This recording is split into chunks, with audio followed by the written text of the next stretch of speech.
Nunca a frase "pega fogo cabaré" do Leonardo teve tanto sentido quanto agora. E o cabaré que eu estou falando é o Congresso Nacional.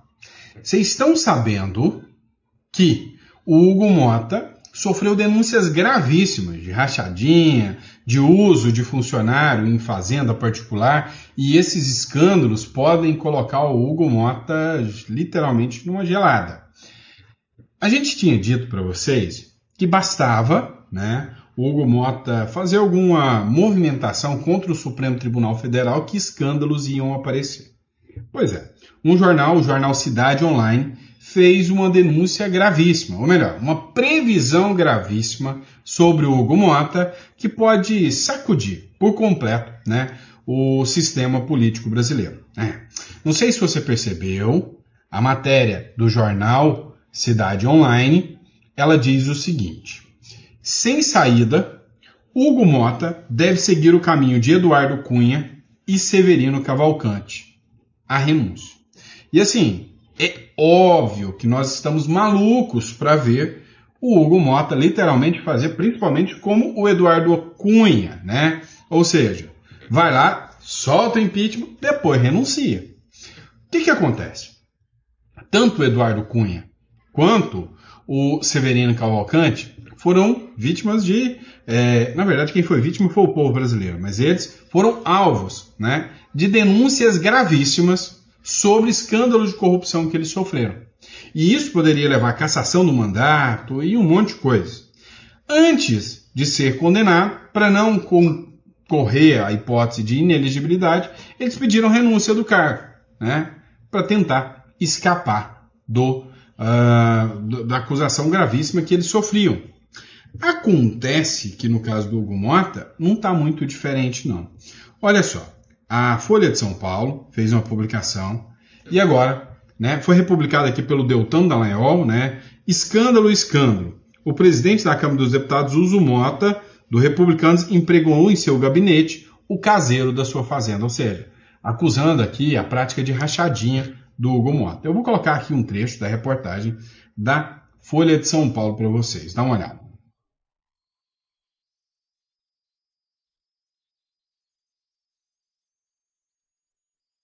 Eu sou Lucas Marquezine, repórter da sucursal de Brasília da Folha de São Paulo, e a Folha publicou uma reportagem mostrando que o presidente da Câmara dos Deputados, Hugo Motta, contrata como secretário parlamentar em seu gabinete o caseiro dele em uma fazenda no interior da Paraíba, em uma cidade chamada Serraria. O nome desse caseiro, que é contratado com dinheiro público pela Câmara dos Deputados, é Ari Gustavo Xavier, e ele está no gabinete do presidente Hugo Motta desde 2019. O presidente Hugo Motta comprou a fazenda em 2023, colocou ele lá como caseiro desde então. Para apurar essa história, a gente viajou até Serraria, conversou com funcionários da fazenda, ex-funcionários, vizinhos, pessoas da cidade, e todas confirmaram essa informação. Essa revelação da Folha se soma a uma outra que a gente já fez, mostrando que no mesmo gabinete o presidente da Câmara dos Deputados empregava 3 funcionários fantasmas. Depois que a gente revelou esse caso, 2 dessas pessoas foram exoneradas e uma continua. Você vê que a casa está caindo. E aí, eles vão cobrar agora do Supremo Tribunal Federal para que o Supremo Tribunal Federal venha agir, né, contra o Hugo Motta. E aí o Hugo Motta pode se sentir acuado nesse caso. E se ele tiver que pedir renúncia aqui e não sentir que vai ter a proteção do Supremo Tribunal Federal ou do próprio governo Lula, ele vai acabar soltando a bomba, né? Pode ter certeza disso. Olha só, outro ponto interessante aqui agora, vamos voltar a falar de geopolítica aqui, regional, vamos falar do Gustavo Petro. O cara, acho que formou alguma coisa estragada, só pode. O cara, presidente da Colômbia, resolveu nada mais, nada menos, ameaçar declarar guerra contra o Donald Trump. Não, é para acabar, né? É sério, cara, não é brincadeira, isso é real. Ele ameaçou declarar guerra contra o Donald Trump. Essa matéria foi publicada no El Lincia, tá? Da Colômbia, da própria Colômbia, né? E escreve o seguinte: o Gustavo Petro ameaçou com declaração de guerra os Estados Unidos se atacarem o Maduro. Você lembra que teve uma briga essa semana onde a Maria Corina Machado falou poucas e boas contra o Gustavo Petro? Lembra disso? Disse que o Gustavo Petro era um defensor do Maduro porque ele era um criminal, né? Ou seja, um bandido como o Maduro, falou muitas coisas. E aí agora o presidente da Colômbia vem e diz: se tocarem no Maduro, o exército colonialista americano vai morrer, né? Vai acabar, será o fim dos Estados Unidos. O mesmo discurso que o Maduro utilizou. Tá faltando um aí falar isso também, né? O presidente da Colômbia, Gustavo Petro, lançou fortes advertências a respeito de qualquer possibilidade de ataque dos Estados Unidos contra o regime de Nicolás Maduro, na Venezuela. Em recentes operações, Petro sinalizou, né, que a Colômbia não permanecerá indiferente ante uma intervenção militar estrangeira que busque derrotar o mandatário venezuelano, advertindo que isso poderia desencadear um conflito armado direto com os Estados Unidos. Essas palavras geraram preocupação em toda a região, dada a delicada situação geopolítica entre ambos os países. A postura de Petro se produz em um contexto de crescente tensão, em que os Estados Unidos têm intensificado sua pressão sobre o regime chavista, incluindo a designação do Cartel de Los Soles como uma organização terrorista e autorização para usar força militar contra estas redes criminosas. Colômbia, um dos aliados-chave da região, se posiciona assim, é um papel ambíguo, balanceando entre a condenada e a corrupção e o narcotráfico e a defesa da soberania regional, né? Ou seja, ele falou aqui que entre se condenar, né, a corrupção e o narcotráfico, ele prefere usar o discurso de soberania nacional. Parece quem, hein? Você sabe quem eu estou falando. Analistas internacionais advertem que as declarações do presidente colombiano poderiam aumentar a volatilidade na América Latina e complicar as relações diplomáticas com os Estados Unidos. A ameaça de guerra, ainda que por hora só retórica, tá? Uma ameaça retórica, marca um ponto de inflexão na política exterior da Colômbia e poderia desencadear consequências imprevisíveis para a estabilidade e a segurança regional, né? E a segurança nacional. Ou seja, o Petro está comprando a briga do Maduro. Como eu disse, a gente está correndo o risco aqui, na América Latina, de ter uma guerra continental. Não estou falando de guerra mundial, mas uma guerra continental entre aliados dos Estados Unidos e opositores dos Estados Unidos. E aí, deixa eu te contar uma coisa. Se estourar, adivinha de que lado que o Brasil vai estar? Hein? Aposta, né? Eu aposto com vocês aqui. Eu sei de que lado que o Brasil vai estar, né? Agora, o Equador já declarou que o seu exército está à disposição do Trump para enfrentar o Maduro. E se a Colômbia declarou que o seu exército está à disposição a favor do Maduro, já faz dos Estados Unidos, do Equador e Colômbia inimigos por tabela, né? Ou seja, é uma guerra que já não envolve só Estados Unidos e Venezuela mais. Agora, para brincar um pouquinho mais com a situação, né? Uma publicação da própria Assembleia Legislativa do Paraguai, tá? Olha só, o Senado Paraguai insta o Executivo a declarar o Cartel de Los Soles como uma organização terrorista internacional e colocar o exército à disposição, meu amigo. Dá uma olhada. O Senado Paraguai instou o Executivo a declarar o Cartel de Los Soles como uma organização terrorista internacional. É obrigação, né, do presidente, depois dessa declaração do Senado, né, do Senado instar, né, o Executivo tomar medidas e colocar a tropa à disposição para enfrentar o Cartel de Los Soles. Ou seja, a guerra está aumentando. Olha, eu vou falar uma coisa para vocês. Como lá na época da pandemia, muita gente ficou com medo e outros, não, isso não é nada não vai dar nada, e chegou aquele desastre avassalador. Hoje, eu estou repetindo o que aconteceu lá. Não é alarde não, mas a qualquer momento eu sinto o cheiro de uma guerra aqui na nossa região. Aqui virá uma estrutura, né, parecido com o que a gente vê lá, né, nos países árabes, lá, ou seja, um contra o outro o tempo inteiro. Veio o Maduro, declarou guerra contra Essequibo, né, contra a Guiana, Essequibo. Estados Unidos veio e declarou apoio à Guiana. Agora os Estados Unidos diz que vai avançar contra o Maduro. O Equador já declara apoio aos Estados Unidos. A Argentina já declarou apoio aos Estados Unidos. O Brasil já questionou a ação dos Estados Unidos contra Cuba e diz que vê com preocupação a ação militar dos Estados Unidos contra a Venezuela. Ou seja, vai virar um Deus nos acuda. E o problema é que quem estiver aqui desprevenido vai ter que encarar tudo isso daqui de dentro do Brasil, né? Bom, eu já estou avisando para vocês há muito tempo. Tenha um plano B, né? Eu já venho falando para vocês. Tenha um seguro-liberdade, porque se o negócio aqui der zica, vão fechar fronteiras, brasileiro não vai sair aqui na região, a Argentina não vai querer ninguém, Paraguai não vai querer ninguém, o negócio vai ficar feio aqui, tá? Vai ficar feio, tá? Vamos lá, pessoal. Outra matéria agora interna, né? Assim, eles falam numa tranquilidade, isso até me assusta. Dá uma olhada nisso aqui, matéria da Mônica Bergamo, da Folha do São Paulo. É o seguinte, juízes pedem que o CNJ, que é o Conselho Nacional de Justiça, o órgão que regulamenta, né, que fiscaliza e que estrutura o judiciário brasileiro, o Conselho Nacional de Justiça, ele pediu para o Conselho Nacional de Justiça autorizar a identificação de qualquer um que acessar o site e consultar o salário do juiz. Olha que loucura, né? Se você, brasileiro, quiser saber qual que é o salário que você paga para um juiz, você vai ser investigado. Os seus dados estarão expostos.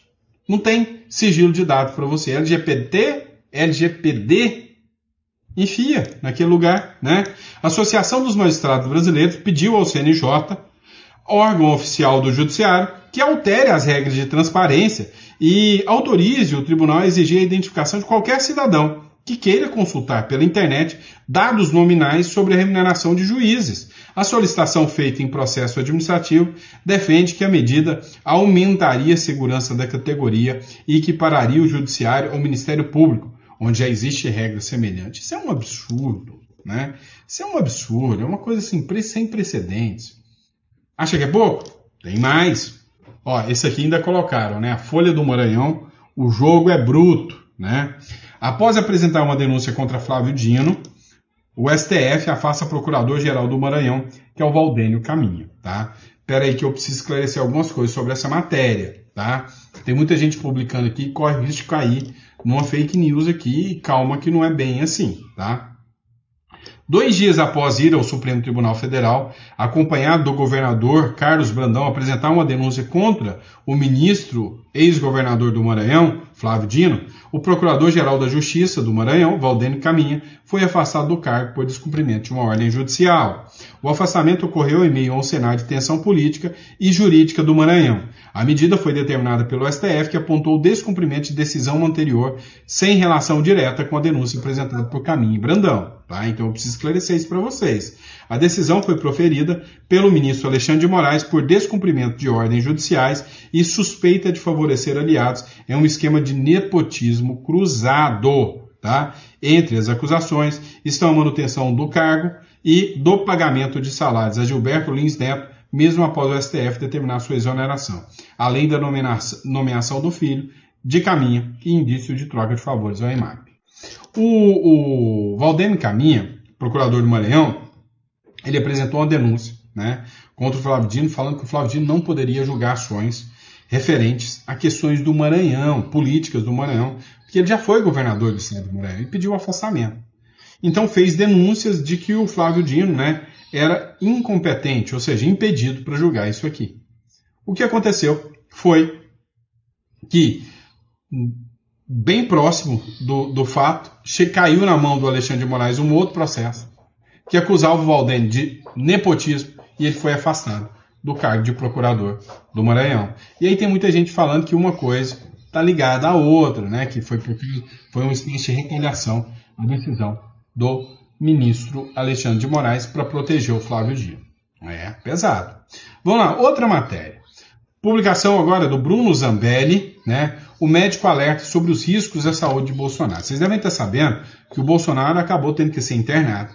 Teve uma lenga-lenga com Alexandre de Moraes, onde Bolsonaro estava passando mal, tendo crise de soluços, passando mal, teve que fazer um pedido, porque ele está em prisão domiciliar, ao Alexandre de Moraes, para o Alexandre de Moraes autorizar ele ir para o médico para ser atendido com uma emergência. Demorou um pouco a decisão sair, o Bolsonaro foi, e o Bolsonaro está com infecção dos pulmões, entre outros pontos aqui, né? Não está com saúde muito legal, não. E aí, o médico acabou de fazer uma publicação aqui sobre o estado de saúde do Bolsonaro.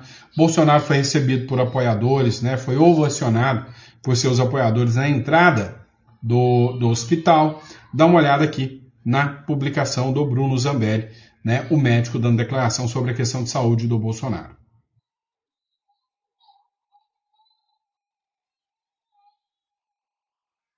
Pessoal, teve um problema de conexão aqui, tá? Acabou saindo do ar aqui. Mas, enfim, o que aconteceu? Tem a matéria aqui que eu ia complementar a matéria do G1 aqui para vocês, tá? Sobre os exames do Bolsonaro. Exames de Bolsonaro indicam resíduos de infecções pulmonares, esofagite e gastrite, diz boletim médico, tá? Então, já que eu não consegui o vídeo, tá? O boletim médico divulgado pelo Hospital DF estar em Brasília nesse sábado informa que os exames realizados pelo ex-presidente Jair Bolsonaro mostraram um quadro de infecções pulmonares, esofagite e gastrite. Segundo o documento, os exames evidenciaram a imagem residual de 2 infecções pulmonares recentes, possivelmente relacionados a episódios de broncoaspiração. A endoscopia mostrou persistência da esofagite e da gastrite, agora menos intensa, porém com necessidade de tratamento médico contínuo. E aí vai mais um pedido para o ministro Supremo Alexandre de Moraes para ter, né, o direito ao tratamento médico contínuo. A verdade é que isso tudo, né, segundo informações que circulam aí pela internet, não posso dizer se oficiais, é que tudo isso ainda é referente, né, à facada que o Bolsonaro tomou, ou seja, ainda é, né, o reflexo da facada, né, do presentinho que o Bolsonaro tomou de alguém da turminha do amor, né, de alguém da turminha do amor.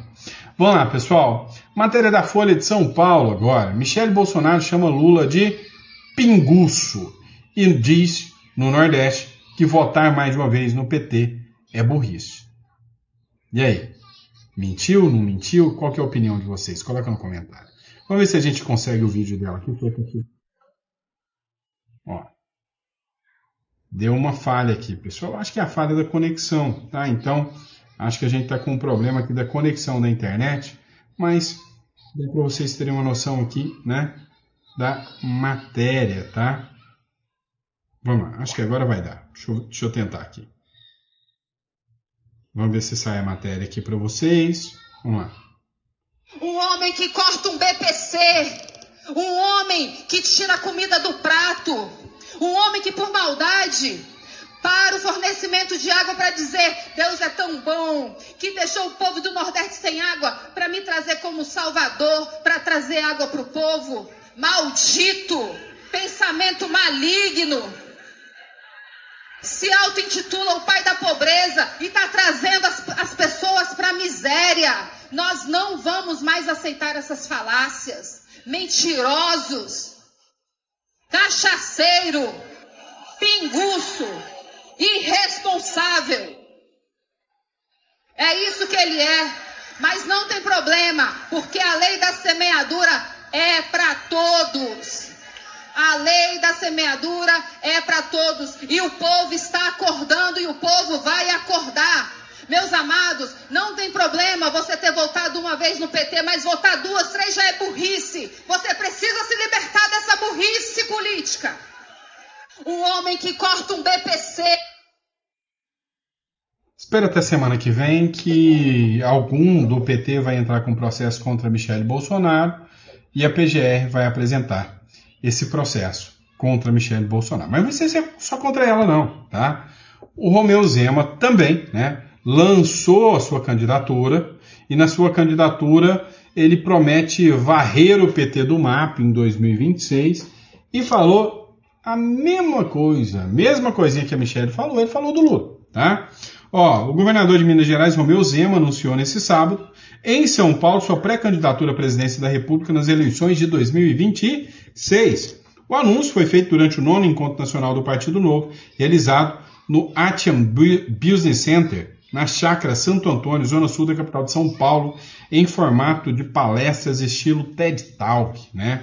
Ou seja, uma palestra bem direcionada para o público, né, investidor, bem direcionada para o público de empresários. Vamos lá, tem mais. Olha só. O bicho vai pegar, não tenho dúvida sobre isso. Matéria da Revista Oeste, né, publicação também do Vinícius Carrion aqui. Estados Unidos avaliam sanções contra agora os assessores do ministro do Supremo Alexandre de Moraes.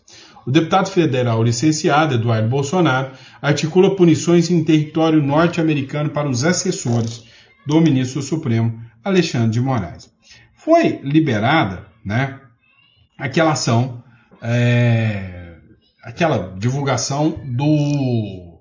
Vou tentar lembrar o nome aqui. Vaza Toga 2, onde os ministros, os juízes dos ministros do Supremo, como vocês sabem, né, são 11 ministros para julgar milhões de processos do Brasil inteiro. Os caras não dão conta, né? E aí o que acontece? Eles têm juízes para auxiliar. E os juízes auxiliares tinham um grupinho de WhatsApp onde eles falavam, ó, esse aqui falou mal do Lula. Falou mal do Lula. Falou? Beleza. Prende ele. Então, assim, fizeram uma justiça paralela. Foi a denúncia, né, que foi feita pelo Schellenberg, né, o jornalista Schellenberg, foi feito também pelo Glenn Greenwald, jornalistas americanos. Então, o vaza-toga aconteceu. E agora, o Eduardo Bolsonaro articula que esses juízes auxiliares do Moraes tomem as sanções também. Não sei se padrão Magnish, mas tomarão sanções graves também, né? Vamos lá, outra matéria interessante. Ativista de esquerda, left people, perseguida. Sim, não é pela direita, tá? É pela própria esquerda também. Ativista perseguida por Erika Hilton consegue asilo político na Europa para evitar prisão. Olha só. Nascida em São Paulo há 32 anos, Isabela Cepa se transferiu para a Europa há aproximadamente um ano. Em 10 de junho, solicitou o status de refugiado. O nome do país não será informado na reportagem a pedido da própria Isabela. Então, ela foi para a Europa, pediu asilo político, que alega questão de segurança. O pedido foi aceito no dia 25 de julho. Ou seja, ela apresentou provas de ameaças, tá? A partir desse momento, ela passa a ser reconhecida oficialmente como uma cidadã perseguida pelo Estado brasileiro por motivações políticas. O caso tem a ver com falas ativista sobre a deputada federal Erika Hilton. Isabela conta agora com a proteção e cuidados com sigilo pessoal equivalente aos concedidos a refugiados de locais em conflito militar. Não pode retornar ao país e precisou ceder seu passaporte nacional, que será substituído por um documento específico para refugiados reconhecidos internacionalmente, né? O que aconteceu no caso dessa moça aqui? Essa moça é esquerda, feminista, tá? E aí, ela tem o seguinte discurso. Ela defende a pauta das mulheres e ela diz que mulheres trans são homens biológicos e que não podem ser considerados como mulheres. E que, neste caso, é uma afronta às mulheres ter, nas palavras dela, um homem assumindo o lugar de mulher. E aí, agora ela também foi crítica, porque teve parece que foi uma premiação sobre as mulheres, e a Erika Hilton, né, participa lá da comissão da mulher, alguma coisa assim. E aí ela, né, teve ações contra ela, e com base nos documentos que ela apresentou, ela foi considerada pela Europa como uma refugiada política, uma asilada política perseguida pela esquerda do Brasil. E não é uma pessoa de direita perseguida e asilada. Agora é uma pessoa de esquerda perseguida e asilada. Rapaz, brincadeira não, hein? Vamos lá. Essa aqui é para te deixar de queixo caído.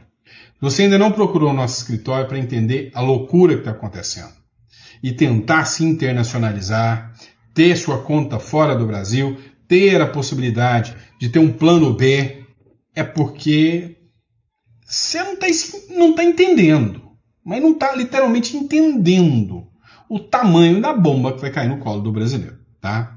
É o seguinte, tem um influenciador, tá? Ele é o PhD, eu esqueci o nome do perfil dele, né? E ele fala sobre o Drex. Eu quero que você preste atenção para você entender o tamanho da bomba. O governo acaba de anunciar que 2026 é Drex na veia. E aí você vai entender o tamanho do buraco. Agora é oficial.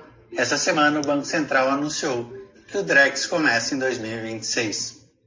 Você não sabe o que é o Drex? Bom, deixa eu te explicar. Primeiro, não é Pix. Depois, não é uma criptomoeda. Mas a única certeza é que vai mudar a sua forma de lidar com dinheiro e vai mudar a sua vida. Vamos explicar então o que é o Drex. O Drex é um CBDC, que é uma moeda digital do Banco Central. Isso quer dizer que o Banco Central sabe tudo e aonde está funcionando qualquer coisa. Qual é a grande diferença do Pix? Pix é uma forma de pagamento. Então eu paguei para você e essa transação foi só entre nós dois. Uma criptomoeda, ela trabalha com blockchain, que dá a você um anonimato, você distribui esse dinheiro na rede e depois paga uma outra pessoa. E você tem a garantia desse anonimato. Qual era a promessa do Drex em 2024/2025? Simples. Nós teremos segurança, privacidade e rastreabilidade. O que o Banco Central falou agora? Bom, nós teremos apenas rastreabilidade e controle. Exatamente isso. Para 2026, toda a compra e venda de automóveis, imóveis, crédito deve passar necessariamente pelo Drex em uma fase inicial, que não terá o blockchain, nem a privacidade e nem a segurança. Olha que loucura! Pois bem, a partir de agora, nós teremos que conviver com duas moedas. Um Drex vale R$1, mas cuidado, quando R$1 transformar em um Drex, ele não pode mais voltar a ser real. A lógica é que com Drex, o Pix, o Open Finance, o Brasil é o primeiro país do mundo democrático a ter tudo isso junto. A gente só perde para um país, China, mas ele não é democrático. E a pergunta é, você confia em um país que não é democrático? Essa talvez é a grande questão. Um dos engenheiros que estava no projeto e que abandonou disse: o Drex não é o dinheiro do futuro, mas sim a preservação do passado e do controle. Para terminar com uma reflexão, eu te pergunto, você trocaria R$100 por 100 Drex e nunca mais poder ter o papel na mão e esse controle está exatamente no governo? Pense no seu futuro. O Drex começa o ano que vem. Agora é oficial. E aí, tá afim de confiar no governo Lula para cuidar do seu rico dinheirinho que você trabalhou a vida inteira para ter e que se você quiser ir lá buscar tudo, o governo vai te chamar e falar: companheiro, por que você tá pegando o seu dinheiro? É bom para você? Não? Então, qual que é a minha sugestão para você? Tá? Entre em contato com o nosso escritório. Aproveite enquanto é tempo e abra, né, o mais rápido possível uma residência uruguaia, que é a mais rápida de todas. Tá? A partir disso, você vai ter a possibilidade de ter contas em dólar, sem a rastreabilidade, né, do Drex. Então, assim, está na hora de você começar a pensar. Você está pronto e preparado para enfrentar tudo que o governo te manda de peito aberto? Se não, entre em contato com a gente aqui. Bom, grande abraço, fica com Deus e até o próximo.